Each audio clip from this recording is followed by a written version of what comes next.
Okay. My Carillon is done playing the song, so we will go ahead and get rolling.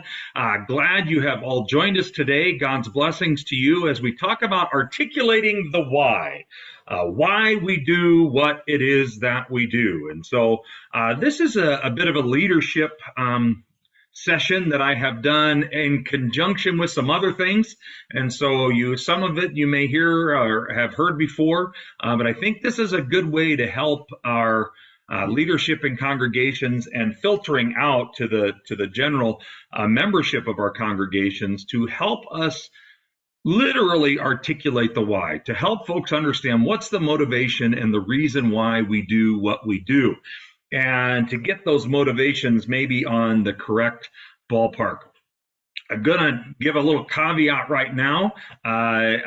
It's harvest season, and it's super dry in the Midwest, and so lots of dust and things in the air right now. So I got a little bit plugged up. We had our fall festival last night with all the kids and everybody and playing games outside, and unfortunately, in the damp air, we actually got some rain a little bit. So in the damp air, picked up a little cough overnight. So my apologies if I have to take a little break, but hopefully my voice will hold out for the next little bit. So we're going to go ahead and get started in just a second. But before we get rolling, I am going to let you know that we will do a little Q&A time at the end of our session today. And so if you have any questions for me while we're walking through this today, please, in the taskbar at the bottom, there is a Q&A button. If you'd hit that Q&A button and type your question in there, Deaconess Sandy Bowers, who is helping us out today and helps me out a lot, she'll be collecting all those questions, and then we'll do a little Q&A at the end. So if you have any questions, let's throw them into that Q&A feature. Otherwise, Sandy will be giving you some information in the chat feature down there where you can get a hold of me and get this PowerPoint if you'd like, and we'd be happy to help you out with that. So without any further ado, I am Todd Kollbaum, Director of Rural and Small Town Mission for the LCMS, and I'm coming to you from my church study in Madison, Nebraska, Trinity Lutheran Church. So wearing both those hats now and loving it. So let's just begin with a word of prayer. Gracious Lord, we give you thanks that you have called us to, in so many and various ways, to serve you in your church. But so often, O Lord, according to our flesh, we get off track as far as why we do what we do as church. Let us use this time, O Lord, to benefit that work which you have called us to do, that work which you have prepared in advance for us to do, that we might do it to glorify you and according to your will. In the name of Christ we pray. Amen. All righty, we'll get going. So I assume, hopefully, God willing, you can see my PowerPoint and you can see what we're headed into. So articulating the why. So let's just jump in here. And the first slide I'm going to show you, well, theoretically, if the slides advance here. Here we go. What I want to show you here is a question that I ask pretty much everybody when I go out and talk with congregations throughout the Synod. And that is, what is the first thing that comes to mind when you think of the word church? And the answers always kind of roll in about the same way. You know, it's a building. It's where I grew up. It's where I went to Sunday school. Church is the priesthood of all believers. The church is believers gathered together. All of these things that you would expect people to answer, and that's good. That's not a bad thing. So what we're hoping to dial that down just a little bit here. So what we're going to do then is maybe ask some further questions that go along with this. And my PowerPoint wants to drag just a hair. So here we go. So I like to dial down a little bit and then talk about what the church does. And now here is where we usually get, again, pretty much the same answers. The church gathers for worship. The church reaches out in acts of mercy. The church evangelizes. They bring the gospel to the world, especially to our communities, wherever it is that God has us serving. The church has dinners. We do potlucks. We have fall festivals like we had here at Trinity last night. We do those kinds of things. We celebrate, we fellowship, we study the scriptures. All of those things are so very important and all wonderful, wonderful things that we do as church. And then I also like to ask kind of a follow-up question is, what should the church be doing? And this is usually where folks start to think about maybe some things that we aren't doing, but we should. We should evangelize the lost. We should reach out to those who have wandered away from the faith. We should. And of course, we should have word and sacrament ministry. We should, help the poor and the needy.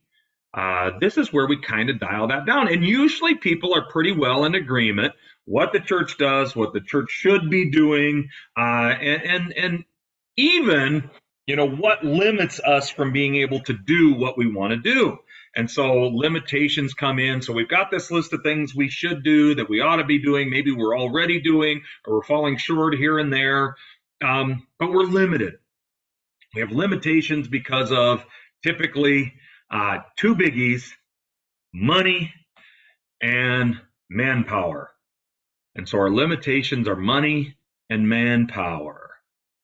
And that sort of affects then what we do and what we should be doing. Maybe puts the list of shoulds sometimes at odds with what we're actually accomplishing. And so I always like folks to talk about their strengths as well. What do we do well? What is it that we want to focus on? How do we get there? Where should we focus our efforts? Now, usually in those first four questions, we get a lot of uniformity, especially amongst congregations. This is what we do well. This is what we're accomplishing. This is maybe where we need to do better. This is something we've let drop and we should be doing. But where do we focus our efforts? So if we do have limitations, if we have a certain amount of manpower, we have a certain amount of funding, then where do we take those resources and focus them? And this is where things start to fall apart a little bit. And we're going to get into a little more depth as to why that one falls apart. Focusing efforts is a big challenge. So when we talk about this whole concept of doing what we do, this is where that idea of where should we focus our efforts, kind of like I said, kind of falls apart. Because we ask then the question, what is our motivation? What is our motivation to do what we do, to try to shore up what we should be doing? And more importantly, what is our motivation to focus our efforts in one direction or another, or in many directions? It could very well be. Where is it that we find our motivation? And this is where, like I said, things start to fall apart. And I like to use an example here of something most people know, or at least have heard of. We use what we call Maslow's hierarchy of needs. Now, most people have heard of that. And you think, okay, so if you've got kind of a pyramid here, Maslow would say that you have to have your most basic needs met before you can get to those higher level needs. So, food, shelter, protection, safety, all that has to kind of come together before you can get to people's higher level needs. So, and this is where a lot of meal programs in schools were born. If our kids are coming in hungry, then we've got to feed them, because if they've got a rumbling stomach, then they're not going to be able to learn very well. This is the whole idea of, and I like MAP testing now that we do here in Nebraska, standardized testing time. They're allowing kids to have more snacks and things during that, because it tends to help them, be able to focus better and do a better job. So we've understood that on that level. But when we ask that same question of the church, we tend to flip it on in. And the thing that needs to be focused on the most, the thing that should grab our attention the most, that should be our motivation, tends to get the littlest amount of of focus, tends to get the smallest amount of attention when we're looking at things. And so our base needs get the most. What I should say is our base doesn't get the most attention, and really the things that should just sort of come along for the ride tend to get the most attention. And that falls into the categories of budget and finance and personal preference. Those are the two kind of, if you'll pardon the expression, least important aspects of our planning, but they tend to get the most attention. We tend to make a lot of our decisions. We find our motivation on the personal preference level or the budget and finance level. And so if our motivation is personal preference, this is where churches, and I've used this example 1,000 times, where churches have gone to war over carpet color. Or I can remember being involved with a congregation one time that really went to battle over whether or not they should put cushions in the pews. Because, man, if you had cushions in the pews, people would be too comfortable and they might fall asleep during worship. Oh, gosh, it was really something. It was something to behold. I was fairly young at the time, and I guess just naive enough to think that that was probably not where we should be spending our time, but also too young to bring up my opinion in front of all these adults.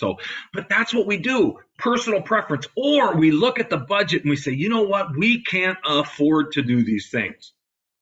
We have such scarcity. We come from a position of scarcity where we don't have enough. We don't have enough money. We don't have enough manpower. This position of scarcity. So it literally ties us up. We handcuff ourselves. We handicap ourselves by focusing on these things. And so what happens then is we fail to try, or we focus our attention in all the wrong places. We focus our attention on trying to increase the amount of giving without taking a look at what motivates more giving. We try to look at how can we get more people, more seats in pews filled, instead of why would we do that in the first place? Well, we're going to do it so that we can bring in more income. That's a terrible reason to do it, quite honestly. And so that's why I asked this question, what have we tried? When we try these things and we think, well, if we can just get people, in the door, then giving will go up and we'll be better and we'll have more manpower because we'll have more people who can volunteer to do things. And usually people say it just ends in frustration. And it does not result in what we hope it will result in. And that's a problem, because what happens when things don't work out very well? I don't know about you, but when I try something and it doesn't work out very well, I tend to want to give up. And that's exactly what happens an awful lot of the time with congregations. When we put our motivation in the wrong place, and we try to work from that point of motivation, and the results don't net us what we expect them to net us, and we give up. Or at least we stop trying very hard. And it's hard to motivate others to come along with us. And so the results get very difficult. And it's hard to do church, to use that phrase, because, well, everybody's scattered. And we see that budget and finance, that personal preference focus, has led us astray. So we're going to take a look here at Scripture. Matthew 18. Now, most people, if you ask them about Matthew 18, they talk about forgiveness. They talk about things like that, and that's not wrong. That's true about Matthew 18, but there's a lot more to be learned there. And there's, especially in the beginning of Matthew 18, I think there's something that really can assist us with motivation. And when I go out, I've shared this Bible study that I've done. I didn't do it. It's from, probably the early mid 2000s, perhaps. A couple of professors, Gibbs and Cloa from Concordia Seminary in St. Louis, put out this video Bible study on Matthew 18. It's 4 parts. I think you can still get it on concordiatheology.org, but I have it, and I use it a lot when I go around because I really think it helps get leadership on board with regard to motivation and focus, and it helps then spread that word out into the general congregation. And so we can start to get more people on board with a proper motivation and focus. And so Matthew 18 says, at that time, the disciples came to Jesus saying, "Who is the greatest in the kingdom of heaven?" And calling to him a child, he put him in the midst of them and said, "Truly I say to you, unless you turn and become like children, you will never enter the kingdom of heaven. Whoever humbles himself like this child is the greatest in the kingdom of heaven." Well, most of us have heard that before, and we take it at face value. But what we're going to learn today is it will also help us with this idea of motivation, articulating the why we do what we do. And so I'm going to start this video here. Hopefully you'll be able to see it and everything will work. Chances are it won't because, well, this is technology. But when I get this over, unfortunately, I was unable to edit the video down the side. So I am going to have to just fast forward a little bit for you so we don't spend a lot of time on some things we're not focusing on today. So bear with me for just a second.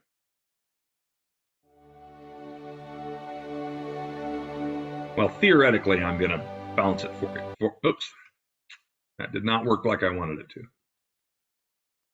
Sorry, folks. Like I said, who thinks it's going to work? Here we go.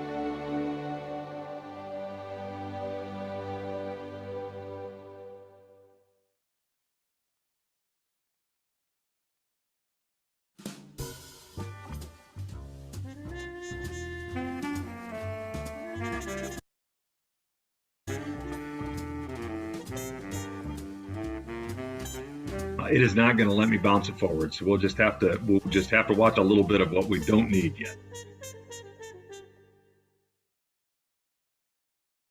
Hello. Welcome to Who is the Greatest? It's Not Who You Think, a study of Matthew chapter 18.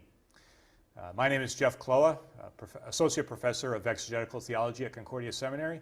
And with me is Dr. Jeffrey Gibbs, full professor of exegetical theology at Concordia Seminary. Old guy. Old guy. Yes. Also the author of a multi-volume commentary on the Gospel of Matthew Yes. in the Concordia Commentary series. Right. One volume is complete. The second one will be out in November of 2010. That's the plan. And the third one is out sometime before the Lord returns in glory. Good answer. Or afterwards, it will be not necessary. Yeah. Right. Good answer. Right. So we're here to talk about Matthew 18. Right. And for a non-professional Matthew scholar, Jeff, I have to admit that I have approached this chapter in the past and with the assumption that this is a chapter about church discipline. Right. That is, how do we handle when somebody messes up? And what are the rules we need to follow in order to, make things right again? Right. Right. Okay. And I suspect that you're going to tell me that that's not really what the chapter's about. Well, that's right. And yet, in a way, it's an understandable mistake because there's this middle 5 or 6 verses, Matthew chapter 18, verses 15 to 20, that the church has used at times when they're dealing with people who are trapped in various kinds of sin and so forth. And I certainly wouldn't want to say that all the use of those verses for that reason is invalid. It's not. It can very well be a good use of those verses. If your brother sins against you, go to him, and then take another 2 or 3, then tell it to the church, and so forth. But we've all known, every thoughtful Christian has known that when you use those verses, it has to be done with the right spirit, right? It has to do with the right attitude, not to get rid of deadwood, not to get rid of those inactive members or those kind of people. Or punish someone. Exactly, but out of a sense of real compassion and caring for that person who's been trapped in sin. Well, as it turns out, that emphasis upon compassion for those in need is actually what the chapter is about. Okay. And this paragraph is only one piece as the whole chapter flows in that direction. So it's really a beautiful turning the world standards on its head kind of chapter. And it starts not unusually with the disciples asking a stupid question, as we'll get into in just a second, I think. Yeah. Good. Yeah. Well, in order to then kind of get an overview of the whole chapter before we jump into the individual pieces, perhaps it would be helpful just to lay this out. and what is the structure or the outline of the chapter. So the first 4 verses, Jeff, I mean, how would you describe those? Those are a question and a statement about humbling like a child? Yes, right? Again, if you read the Gospel of Matthew, it's probably true of the other Gospels as well. When the disciples approach Jesus and they initiate a conversation, they're probably about to say something stupid, right? Okay. So they do the same thing here with the first verse. In that hour, Matthew writes, the disciples approached Jesus and said, "Who then is greatest in the reign or the kingdom of heaven?" Okay. Well, they've got standards of normal ways of thinking about greatness in their heads. And so we'll get into this in just a second, but when Jesus does what he does by putting a child in their midst, in those first couple of verses, first of all, he refuses to answer the question. Right. He doesn't say who's the greatest. He says, look, if you don't turn and become like this child, you won't even get in. And then he says, therefore, whoever humbles himself like this child is the greatest. And then what kind of governs the chapter, in a sense, is this idea of, okay, what is a child actually like? Now, it's true that the language of being child or little, that kind of drops out when you get to verse 10. Right. And then you start getting sheep and brother and sister later on. But that same concept, you won't understand Matthew chapter 18 until you clearly grasp this concept of what exactly is Jesus saying to them in the first couple of verses.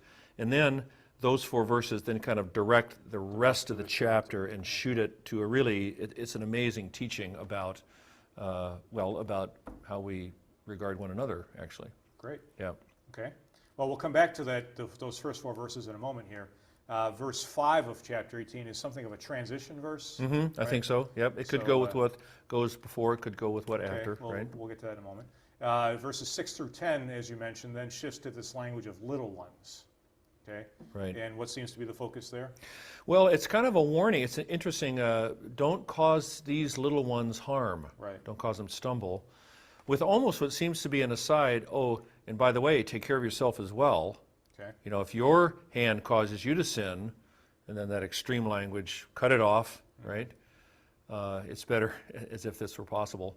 It's better to enter into life on the last day with only one hand, right, than to have 2 and go to the fire of Gehenna. Right. Okay. Yeah, and then it kind of moves on. In a sense, it gets bigger and bigger as you go forward. Right. Okay. Right. Then, if you are paying attention to the scorecard here, you notice that there is no verse 11 in your text. Now, right. It's a bit of a long story. It's actually an addition from Luke 19, verse 10, where some scribes thought it would be a good idea to import that. So we won't talk about that. But verses 12 through 14 then is the parable of the lost sheep, familiar parable. Right. 15 through 20 is the parable, or the statement about the brother who sins against you, and the quote church discipline procedure, which we'll get to. Right. 21 and 22, you have this, how many times should I forgive my brother? And notice that once again, Peter approaches Jesus thinking he's asking a good question. Jesus' response shows that Peter's understanding has fallen far short of what it needs to be. Right. And so he needs another parable. Exactly. Here, the unforgiving servant in verses 23 through 35. Very powerful and in some ways disturbing story. And yet, if you understand the flow of the story, it's also a very liberating and empowering kind of a parable. So one basic principle of reading the scriptures, and especially a gospel narrative like Matthew, is to get the whole context and how it all fits together, and how the pieces sort of pile together or fit together in order to do something to us, to cause us to respond a certain way to Jesus and his teaching. Right. Okay. So back to verses 1 through 4. And now, I have children.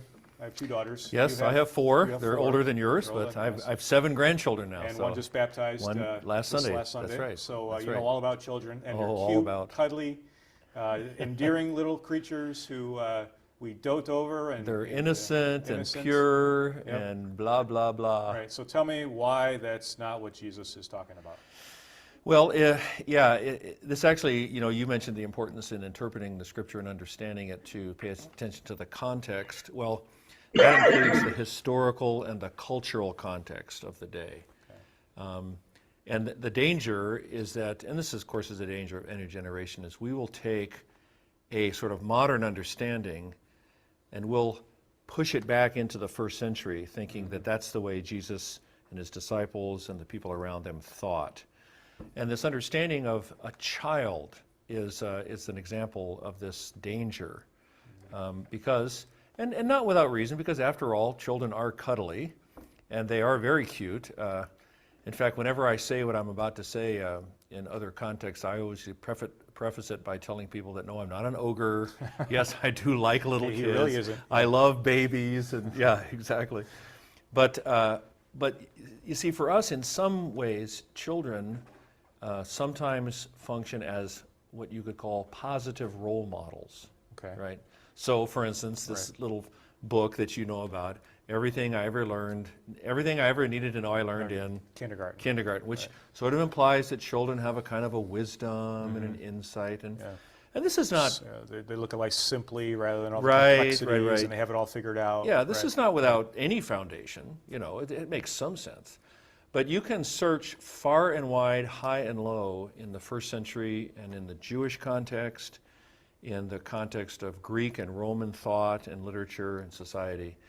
And I don't know if you can find any examples of when a child is put forward kind of as a figure of speech, you know, to say you should be like a child, and it's a positive thing.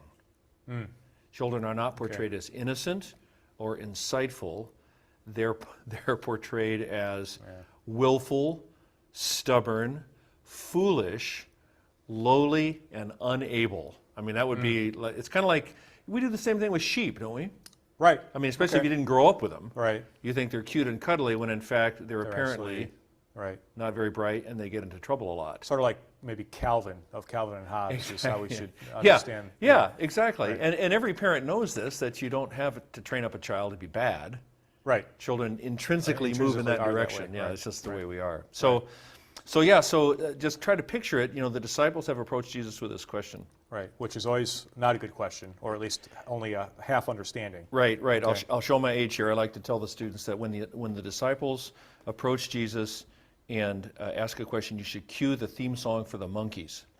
The old TV shows, you know, hey, it's the disciples, right? And they're bouncing around. Exactly. Yeah. So who is the greatest in the reign of heaven?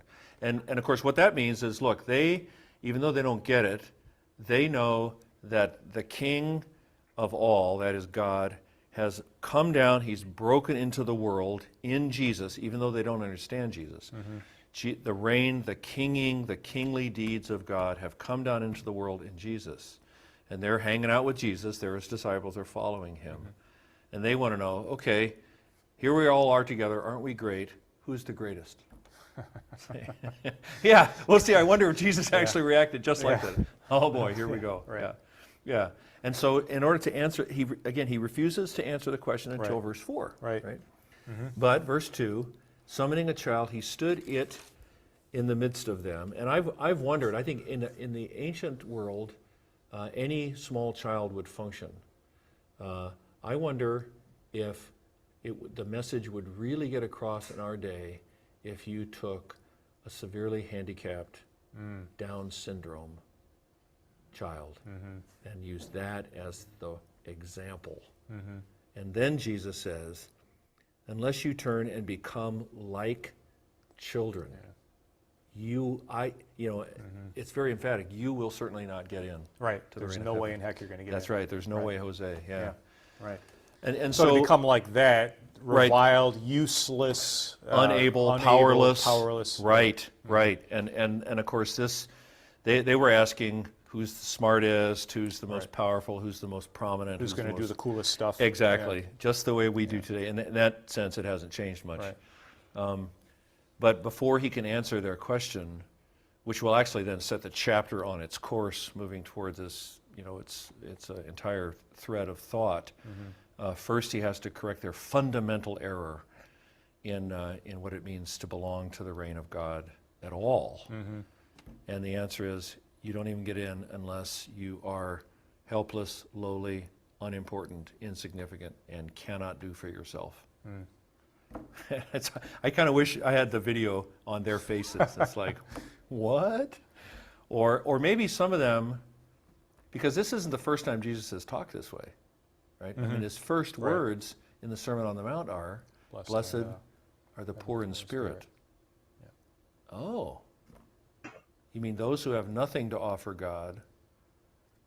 Come to me, all you who are laboring and are heavily laden, and I will give you rest. You can't find your own rest. You can't do for yourself. Right. So that's kind of the basic punch of those first couple of verses. Okay. He's trying to overturn their thinking, and again, he's done it before. He'll have to do it again to show them just how backwards God's way of doing things. So maybe to phrase it this way, we when you say who is the greatest, you're basically asking who should we look to, who should we spend our time on, who should we focus on? Right. And Jesus says, well, you really want to know, it's the opposite of who you expect. Exactly. Who you should spend your time on, your focus on, your energy on, is exactly who God has, the one who has nothing to offer. Nothing to offer. But receives it as a gift. Exactly, exactly. And that's when he moves on to say, okay, whoever humbles himself like this child, that is what?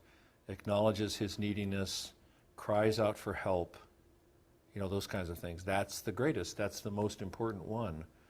So that in the company of the disciples then, and here's where we get to meddling, in the company of Jesus' disciples today, who's the most important person? Who's the greatest? Not the biggest giver, not the smartest, but the widow, the orphan, the Down syndrome child, the new Christian, the person who's in grief, whatever it happens to be. Yeah, it's absolutely the opposite of the way we normally think. Yeah, well, it's because we're Americans. But yeah, we have our own American flavor to it. But yeah, I suppose every society has its... it would be interesting actually to get Christians even today from other cultures and see how their culture would fight against this message. Yeah, interesting. Yeah, some cultures are bound up in honor, status. We don't. We're more egalitarian. We don't care so much about that. Right. Whoever has the most wealth or fame, importance in the community, something like that. Yeah. And Jesus just turns that on its head. Yeah. Okay. And then if you keep that in mind, then that definition of greatness and importance then translates into just what you just said. That is, where is your focus? Where is your attention, O disciples? Who do you attend to? Yeah. And the answer is, well, you attend to the greatest. Right. Redefined. Yep. Exactly. And then the chapter just kind of runs from there. Okay. And everything just fits into place. Great. Yeah. Well, let's take a break there. Yep. Okay, so hopefully that came through okay, and you could benefit from watching that. And if you can't find that, I'd be happy to share the video with you. But just taking a look at that now, kind of like what Professor Gibbs said at the end there, this reshapes everything. It overturns the way we often think in our congregations, moving ourselves away from that mindset of scarcity, that mindset of we've got to do things according to personal preference, according to budget and finance, all according to money.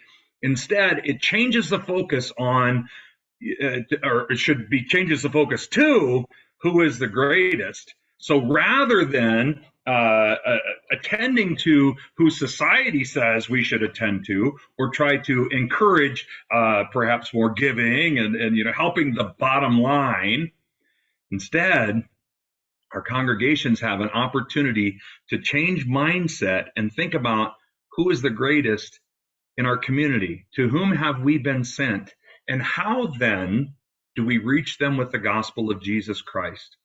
Who is the greatest within our congregation? Who is the greatest in our community where we can have the most impact?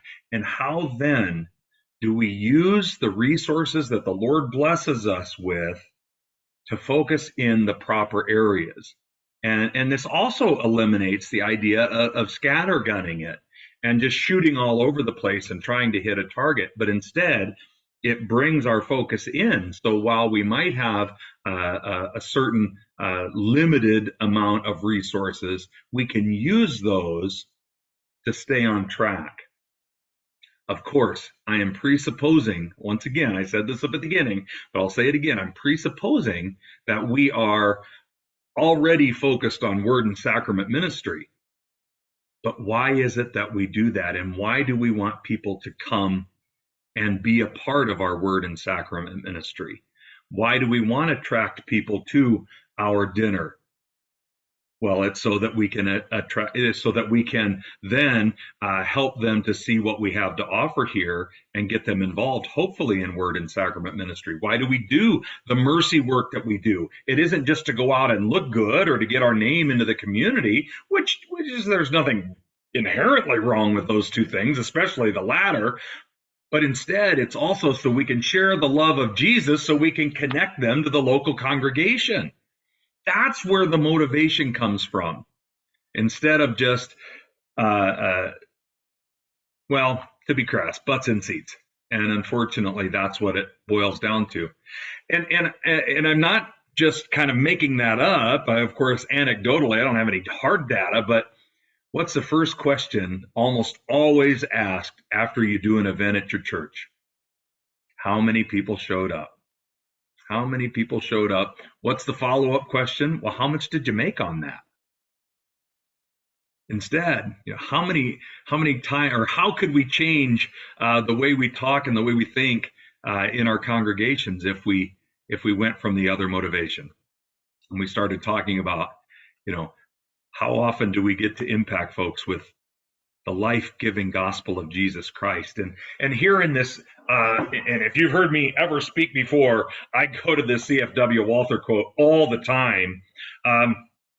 This is where he gives some marching orders in his duties of an evangelical Lutheran synod. And I share this all the time because it really helps to focus on what we're supposed to be doing. It is a primary duty of a confessionally faithful synod that it take an enthusiastic part in all God-pleasing organizations dedicated to the spread of Christ's kingdom in the world. Notice that. Dedicated to the spread of Christ's kingdom in the world. Dedicated to the spread of Christ's kingdom in our community, where this place is that we're planted, and around the world. But Jesus said, start in Jerusalem, Judea, Samaria, the ends of the earth. And we've got to focus. It's a both and, it's not an either or. But the focus isn't so we can be financially stable. The focus isn't so that we can look good to the world, but the focus is spreading Christ's kingdom. That is the duty of every synod, including our own. It is to join the great ranks of the great army of laborers in the harvest field of Christ. For the harvest has long been dead ripe. It should cooperate with every organization of both home and foreign missions for spreading of the Holy Scriptures. Spreading of the Holy Scriptures. That's what it boils down to. I love that. The harvest has long been dead ripe. You think about Jesus with the Samaritan woman at the well, and she leaves, she goes into town, the disciples, being the disciples, like Gibbs and Chloe talked about them, ask the question, hey, we're hungry, let's go. And he says, look, and here comes that ripe field. Here comes the community that woman had just shared the gospel with, shared about Jesus, and here they come.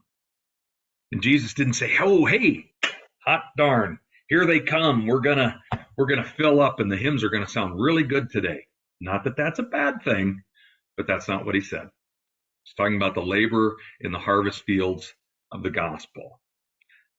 Of course, this applies to the establishment and preservation of institution for the preparation of pastors. In short, a synod is to be a living member of the body of Christ, and together with every other living member of that most sacred body in the whole world, it must do whatever it possibly can to spread Christ's kingdom, and wherever possible, to win for Christ and lead into his sheepfold all those whom Christ has bought with his precious blood, and ultimately to lead them in salvation of everlasting life.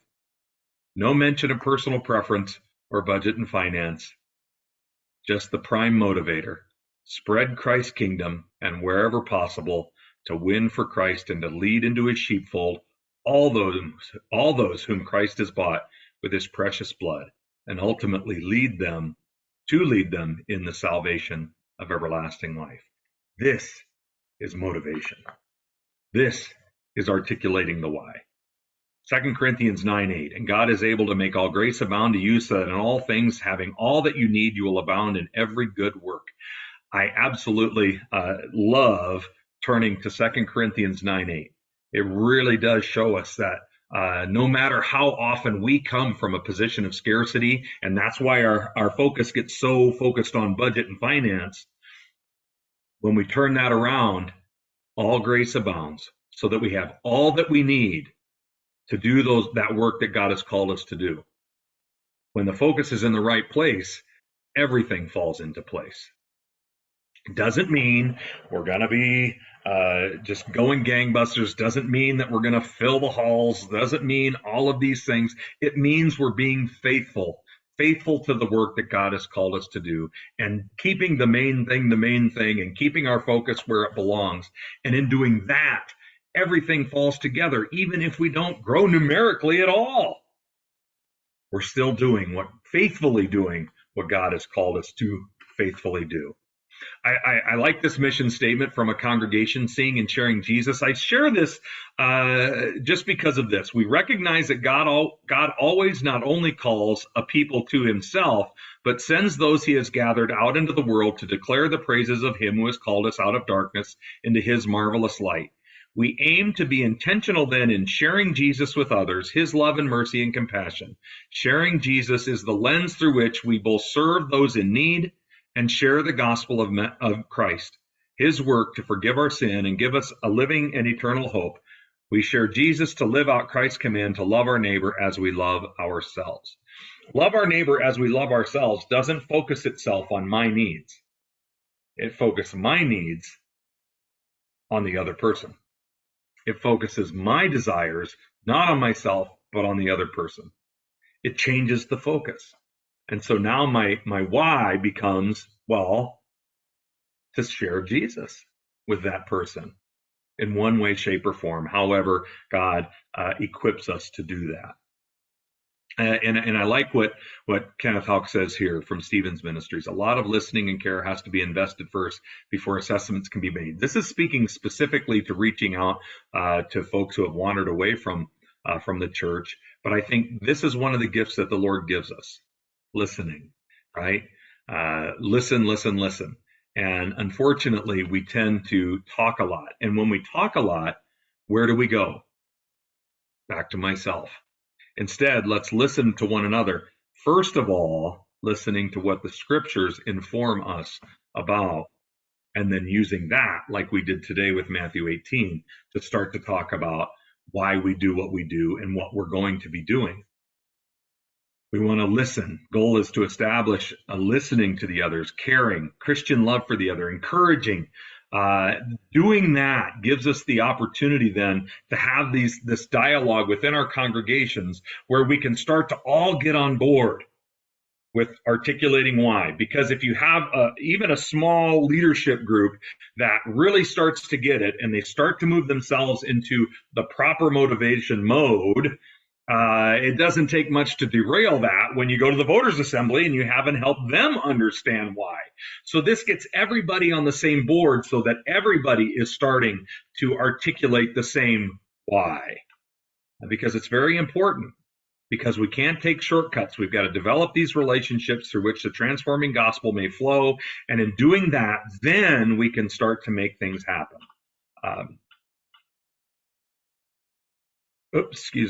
So we go back to those first few questions that we started with. What is our motivation? Who should be involved in all of this? What are the results going to be? What is our motivation? Are we motivated by budget and finance, personal preference, or do we have our focus on mission and ministry, and we allow those things to come into frame based on what the Lord is calling us to do here in this place for this time? So that's what I've got for you today. If you have any questions, let's go ahead and get those up in the question bar. I don't see any currently. John, it's great to see you on here again. Love to have you on. So just go ahead. We'll give you just a minute here. If you have any questions, I'd be happy to take those from you. Again, if you desire a copy of this PowerPoint, I'm happy to share it with you and would be glad to do so. I'm not seeing any questions. All right. Well, either we covered everything, which I doubt, or you're being reticent here. But I guess we'll go ahead and move forward. I will tell you this. We have a couple of webinars coming up. Oh, hey, here we go. It says, absolutely, Natalie. We'd be glad to share that with you. Of course. We'll share that PowerPoint with you. You can also shoot me an email at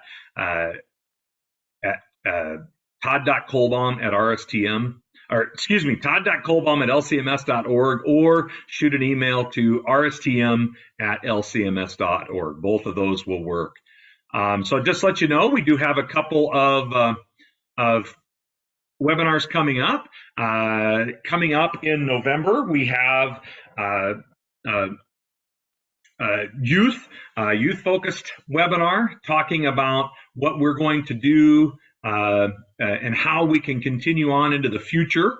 And those will be, excuse me, I'm trying to read the question at the same time. I'm sorry. Where will the recording be available? It will, yeah, okay, so the recording, this will be put up on our website, www.lcms.org/RSTM, or you can go to the LCMS website and search on what we do, and rural is under there, Rural Small Town Mission, and all of our archives for our webinars are there. So you'll be able to catch that recorded webinar there. So excellent question. Yeah, glad you asked that. Normally I cover that in the beginning. I didn't this time. I was too excited to jump into the material.